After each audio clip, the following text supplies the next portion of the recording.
Hi guys, my name is Jessica Shelley, and if you're watching this, then you're tuning in to the 5 basics of singing. So, hi, I welcome you all, and let's go ahead and get started.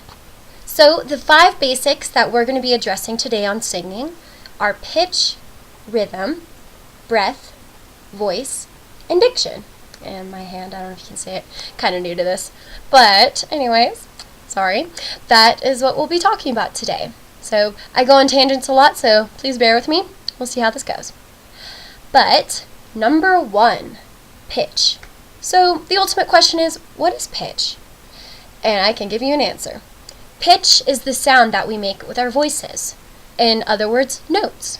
Notes, intervals, just basically everything that comes out of your mouth. Like everything you're hearing right now is a pitch of some sort. And the cool thing about pitch, despite the stereotype of tone deafness, pitch is something that can be developed. So even if you suck at hearing things for the time being, it's not all over for you. So first lesson that you learned today is you can improve on your pitch through practice. And following that, how? How do you go about that? First of all is knowing your pitch.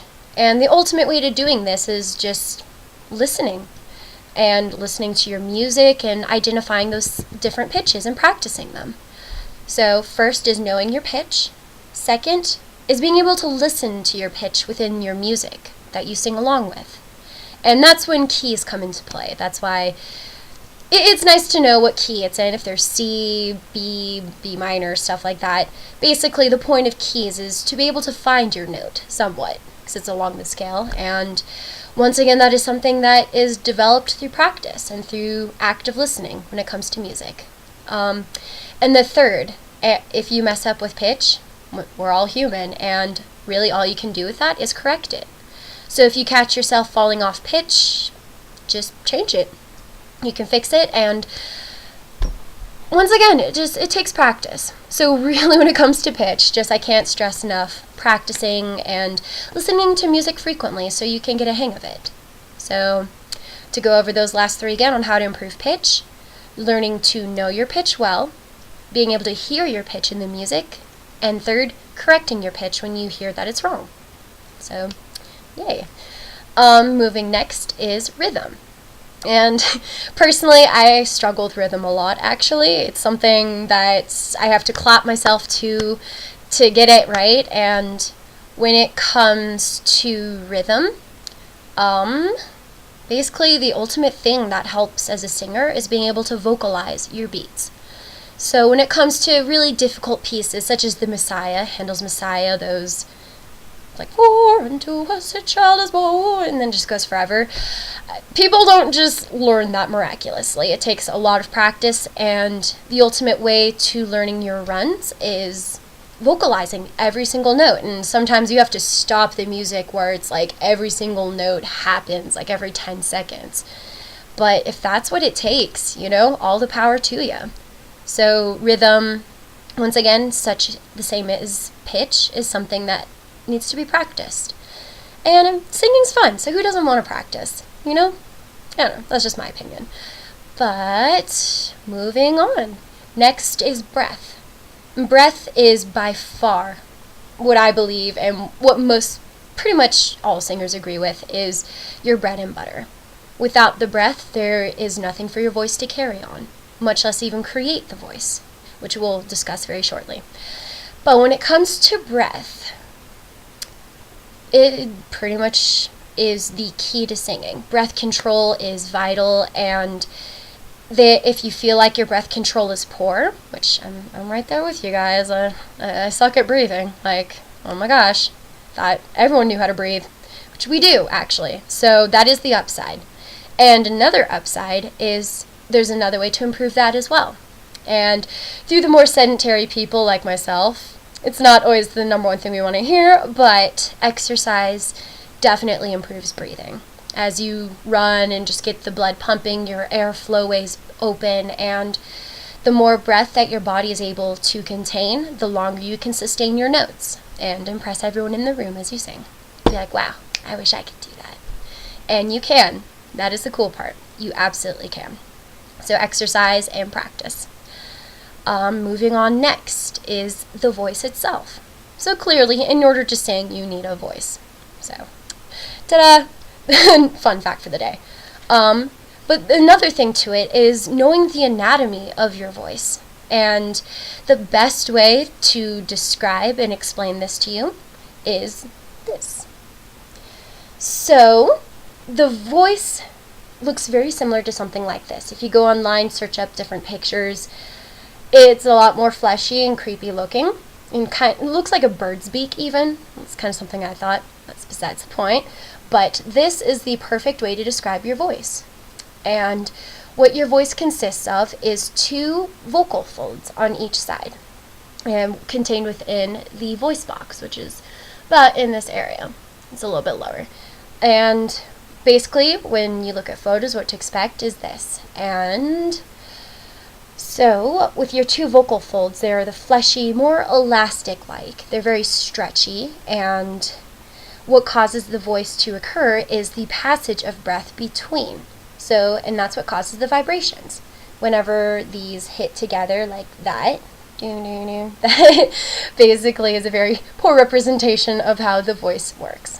Which is another reason why I very much stress the reason of breath, because breath literally creates your voice.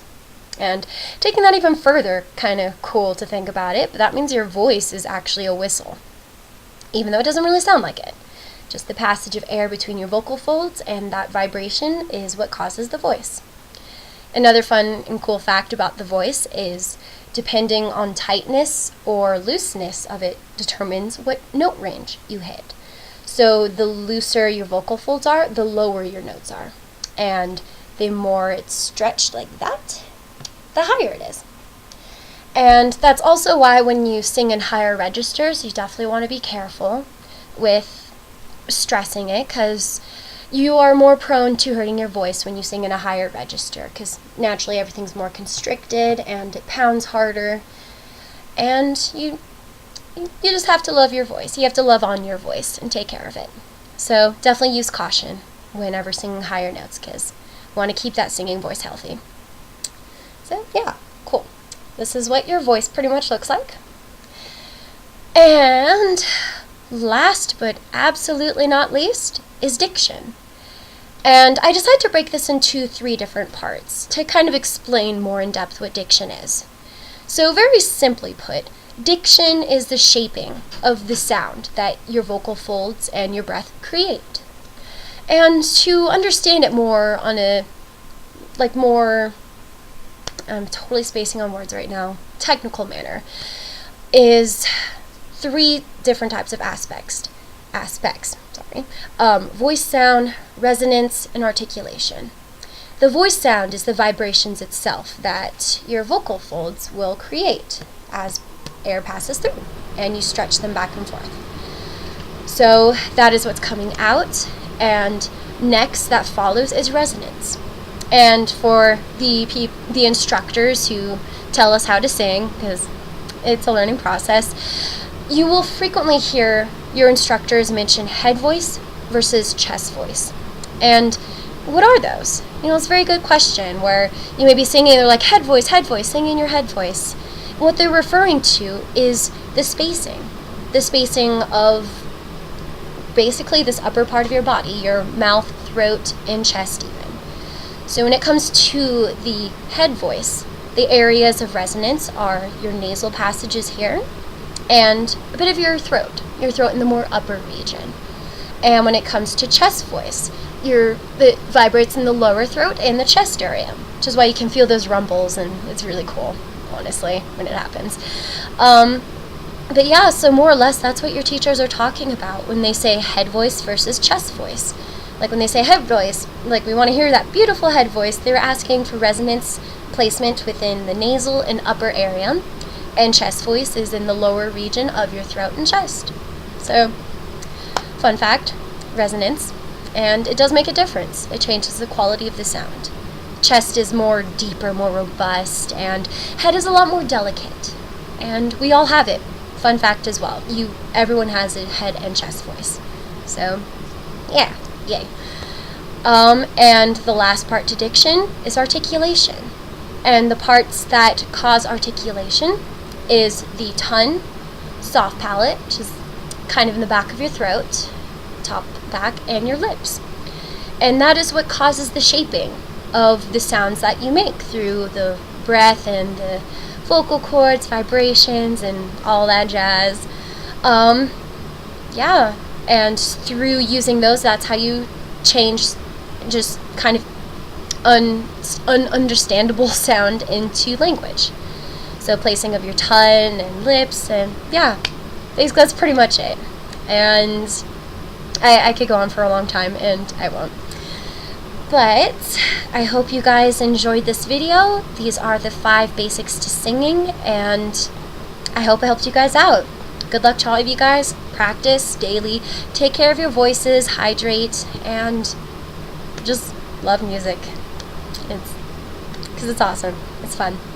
And everyone can do it. Absolutely. Alright. Peace out, guys. Bye.